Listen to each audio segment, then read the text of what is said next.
Hello guys and welcome back to our channel. Today I want to talk about relaxation breathing, also called breathe up. And before we start, if you're first time here, my name is Sergey, I'm a freediving instructor trainer, and on this channel I'm helping you to become a better and safer freediver. So breathe up. First of all, I don't really like the term breathe up. I never use it.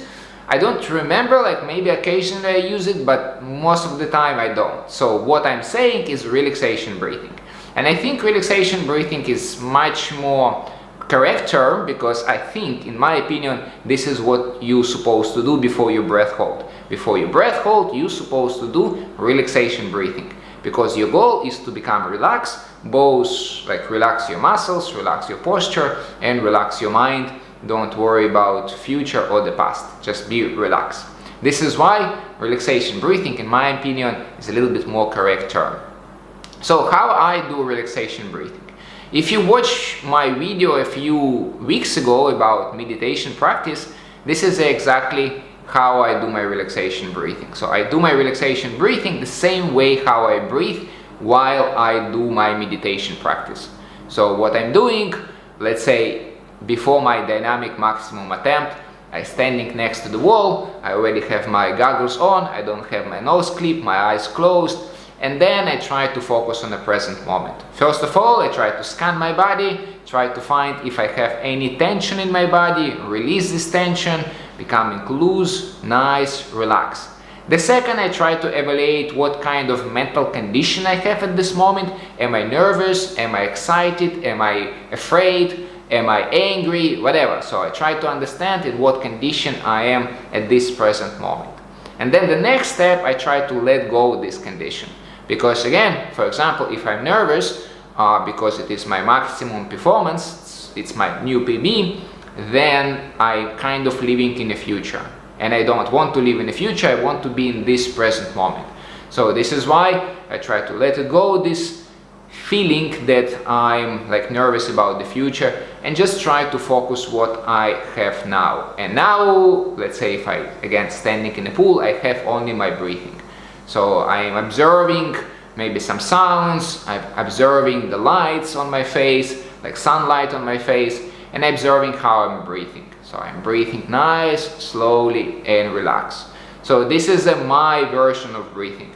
Some people say it, okay, and again, I say it quite often for my first level students, the best way to do your relaxation breathing is the same way how you breathe before you fall asleep. And it's true. However, I guess not many of us observing our breathing before we fall asleep, right? So this is why this advice is not like really precise, because even if you understand, okay, probably before I fall asleep I'm breathing in a relaxed way, you still don't actually remember it. So if you're practicing relaxation breathing, then for sure you know how to breathe up. Okay, I use the term breathe up before your breath hold attempt.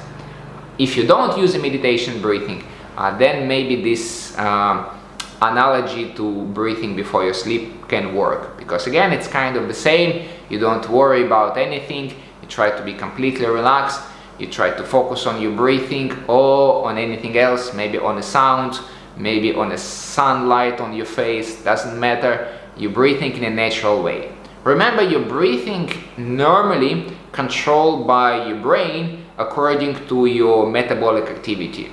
So if you are completely relax your body, and also if you're not nervous and your heart rate slowly will go down, then your breathing gonna be adjusted accordingly. So if your metabolic rate will go down because you're becoming more loose, more relaxed, your heart rate will go down, then your breathing will become slower and a little bit more shallow.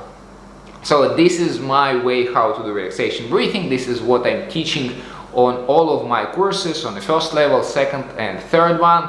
And of course, I'm teaching this kind of breathing my instructor candidates as well. However, there is a second way how to breathe. It is a different manipulation with your breathing. You can manipulate with the depth of your breathing, how deep you're breathing, and you can manipulate with the ratio of your breathing, how often you breathe. So both of this manipulation can lead to only one thing. No, you could not increase the level of oxygen manipulating your breathing.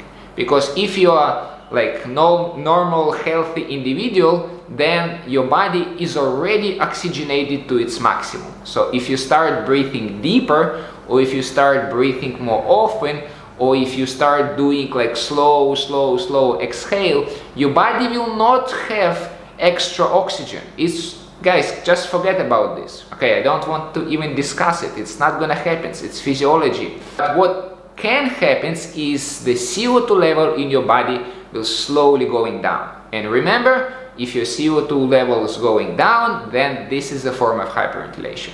Because again, your CO2 level is supposed to match your current metabolic level. So if you are like rest and relax, you still have some level of CO2. And if you start to exhale like longer, if you exhale more than you need to, if you exhale more and more, then your CO2 level will go down. Yes, in this case, your urge to breathe more likely happens a little bit later. However, the chance of having blackout, the chance of unconscious situation is going to increase. Again, I made a few videos about hyperventilation, check it out, where I explain everything about hyperventilation. Just in a couple of words, I want to repeat that hyperventilation, if you do hyperventilation, it doesn't matter that 100% you're going to have a blackout. So it doesn't mean that. However, the chance of having blackout is going to be increased.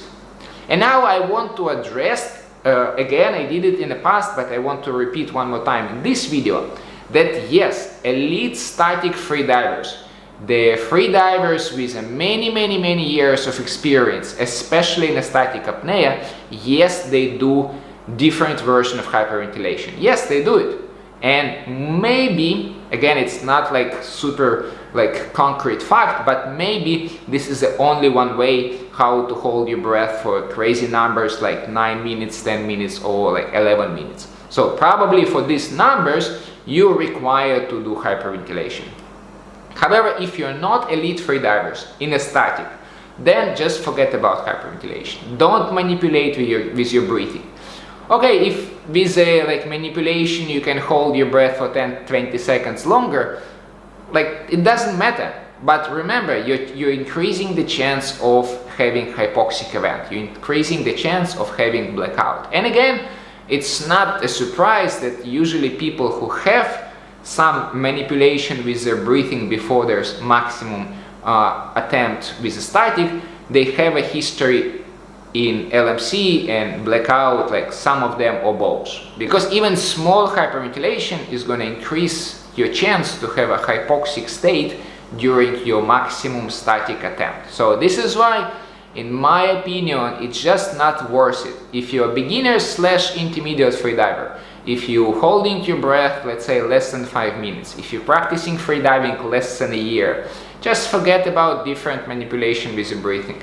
Just try to learn how to be relaxed, how to be present, how not to worry about what is going to happen in the next few minutes or seconds. Try not to worry what is going to happen, what happened in the past. Just be in the present moment, completely relaxed, focus on something like what is at this moment, whether it is a breathing or maybe some sensation on your skin, maybe light on your face, etc., and don't try to manipulate with your breathing. Okay guys, this is my approach how to do relaxation breathing. One more time, just completely let it go, breathe in a natural way. Don't try to breathe faster, don't try to breathe deeper, just breathe in a natural way for a few minutes before you do your breath hold. So if this video was helpful, don't forget to click the like button, and I will see you next time.